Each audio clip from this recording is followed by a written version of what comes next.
আমাদের গাছে কত ফুল ফুটেছে দেখো, আরও আছে দেখাচ্ছি। সবাই তোমরা জিজ্ঞাসা করেছো বৌদি তোমার বাড়ি কোথায়? আমার বাড়ি হচ্ছে পূর্ব বর্ধমান, আর আমাদের গ্রামের নাম হলো মণ্ডল গ্রাম। এই দেখো ছোট্ট বড় গাছটাও দুটো ফুল ধরেছে,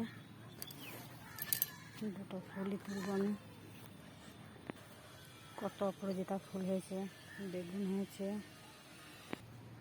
এই দেখো আনারস গাছ, দেখো আমাদের কলা গাছ, কলা ধরেছে। পেয়ারা গাছে একটা পেয়ারা গাছে পেয়ারা ধরেছে, দেখাচ্ছে পেয়ারাটা। এই দেখো আমাদের পেয়ারা ধরেছে, ওই একটা ধরেছে, আর অনেকগুলো সব পেড়ে খেয়ে নিয়েছে। আমার ফুল তোলা হয়ে গেছে, এবার বাড়ি যাবো, গিয়ে পুজো করবো। এটা আমাদের একটা ছোট্ট বড় বাগান বাড়ি। তাহলে এখানে শেষ করলাম ব্লগটা।